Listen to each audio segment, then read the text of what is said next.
Des Autotransact Talange, réseau plus que pro pour la défense du consommateur. Aujourd'hui, on va vous montrer comment remplacer le filtre à pollen, le filtre d'habitacle, et la procédure pour la dépose des bobines et donc des bougies d'allumage. Rien d'extraordinaire en soi. L'idée, c'est toujours, à travers notre principe de transparence, montrer un petit peu ce qu'on fait en atelier au quotidien. Voilà. Pour restaurer la confiance des consommateurs, c'est important de montrer qui on est et qu'est-ce qu'on fait au quotidien, tout simplement. Donc pour les bobines ici, vous avez le fameux 3 cylindres, nouveau moteur 130 chevaux chez PSA. Donc là, on est sur les 208, Peugeot 208 restylés, voilà. Donc, première étape ici pour les bobines, c'est des bobines uniques par cylindre, hein, on est d'accord, 3. Donc ici, vous avez la sécurité pour le capteur, clac. Et ensuite, ici, vous levez le truc, tac. Avant ça, bien évidemment, on contrôle, on fait bien attention à ce que le contact soit bien coupé depuis au moins 30 secondes pour endormir le BSI, le boîtier de servitude intelligent. Ensuite, ici, nous on l'a déjà desserré, mais sinon, prenez attention, c'est quand même fragile de tenir ici, de l'autre côté de la bobine. Et ici, vous, clac, vous desserrez. Voyez, petite vis de 8, donc c'est du 8, rien d'extraordinaire. Desserrez. Et ensuite, on va pouvoir donc avoir accès à la bougie en déposant tout simplement la bobine d'allumage. Voilà. Donc on met la vis ici, tac, tac, et là, on peut donc retirer délicatement. Elle est juste emmanchée avec dextérité, voilà. Voilà. Donc, on la met ici. Délicatement, on la pose bien, on fait bien attention. Maintenant, pour le filtre à pollen, filtre d'habitacle, vous savez qu'on est dans une période exceptionnelle avec le Covid-19, d'où l'intérêt de s'appliquer encore plus à bien remplacer l'ensemble des éléments filtrants lorsqu'on fait une révision. Voilà. Alors ici, vous avez juste un encryptable comme ça. Donc au départ, vous avez juste la petite cachette. Ça vous permet de savoir où se trouve d'ailleurs le filtre d'habitacle. Donc voilà, rien d'extraordinaire. Il y a 3 petits clips ici. Tac. On enlève la trappe. Ici, pareil, c'est juste un encryptable. Tac, tac. Et là, vous avez un kit de 2 filtres en fait. Voilà, premier filtre. Et le deuxième, il est juste à côté, il est juste ici en fait. On peut le voir ici. Voilà, dans le même emplacement. Voilà. Voilà. Donc il y en a un ici et puis un juste à côté, tout simplement. Voilà. Ensuite, nous, ce qu'on fait, on va faire une petite pause. Voilà, donc nous, ce qu'on fait, comme on disait à l'instant, on utilise. Donc on a récupéré donc les deux nouveaux filtres. Voilà. On a un produit de chez Vure qui est extrêmement efficace contre le Covid-19, notamment contre tout ce qui est bactériel. Voilà. Donc il y a des particules d'argent qui permettent justement de contrôler tout ce qui est batterie, donc tout ce qui est voilà, Covid-19, donc c'est un petit plus pour la clientèle. Eh bien, on en met sur les filtres. Ça permet d'éviter tomber malade déjà, voilà, et d'avoir les bactéries.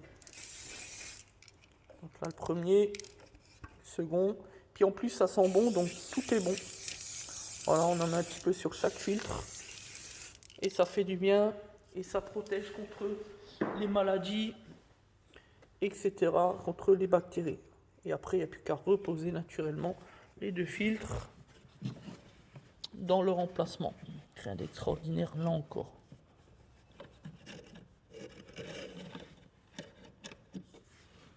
Le premier ici et le second juste devant. Voilà.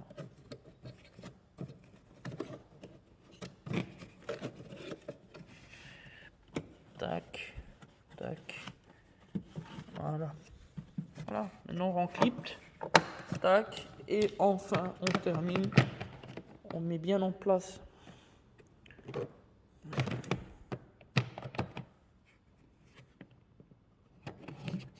Voilà.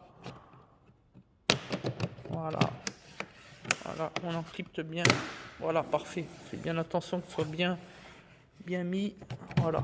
Et puis le client comme ça, ce sera un nouveau client satisfait. Voilà, tout simplement. Donc ne pas oublier mettre l'huile à la norme prévue par la préconisation constructeur et surtout pas écouter le trou du cul du youtubeur à la con là, qui induit les consommateurs en erreur, qui fait de la désinformation et de l'intox. Je ne citerai pas son nom, il se prénomme comme étant un bricoleur, ben, je confirme, c'est un bricoleur. Surtout un bras cassé, un tocard. Et j'aimerais bien voir la tête qu'il fera le jour où il conduira l'un de ses lecteurs à faire une casse moteur. Ce sera lui qui paiera le moteur quand il verra que ben, l'incident ne sera pas pris en charge par le constructeur de la marque. Là, on rigolera 5 minutes. Voilà aujourd'hui ce que c'est, les bras cassés de YouTube. Les gens qui sont juste là pour faire des vues, donc pour gagner de la rémunération, puisqu'on le sait. Hein, YouTube, si je ne me trompe pas, pour 1000 vues, c'est 1 euro de rémunéré. Hein, voilà. Puis j'aimerais bien voir aussi côté fiscal, s'il est en règle. Là encore. Enfin bref, voilà. Aujourd'hui, c'est ça. Et il va falloir qu'on en fasse une vidéo. On va en faire une vidéo là-dessus. On va expliquer les choses. Qu'est-ce qui se passe aujourd'hui? La désinformation, la contre-vérité et l'intox délivré par des centaines de milliers de youtubeurs qui en réalité n'ont pas la moindre compétence. Et ben donc, qu'est-ce qu'ils font? Ben, ils font des vidéos. Hein. C'est un petit peu la mode, voilà. Nous, on l'a indiqué sur notre chaîne YouTube. Notre chaîne YouTube, elle sert uniquement et strictement à montrer le principe de transparence de notre établissement, premier point. Et deuxième point, faire la défense du consommateur, c'est-à-dire proposer des vidéos dans l'impact, dans l'objectif de protéger les consommateurs contre les arnaques, les injustices, etc., etc. Voilà. Donc on l'a toujours dit, on l'a notifié publiquement dans la case à propos, vous pouvez aller voir sur notre chaîne YouTube. On indique que jamais on enregistrera l'entreprise, le billet YouTube dans le cadre de notre entreprise pour en retirer des bénéfices, des profits. Jamais, c'est une question de principe. Je n'en dirai pas plus, voilà. Hein. Et puis pour celui qui a un problème avec ça, on peut encore en faire la démonstration, la preuve. On n'en dira pas plus. Donc merci à tous de nous suivre. Comme on vous l'a dit, notre objet, notre principal attrait au travers de ces vidéos, c'est montrer la transparence parce qu'on n'a rien à cacher, on est authentique et on fait le maximum pour la satisfaction de nos clients. Je n'en dirai pas plus. Nous ne sommes pas membres du réseau Plus que Pro, le réseau des meilleures entreprises de France, pour rien. Merci à tous. À bientôt.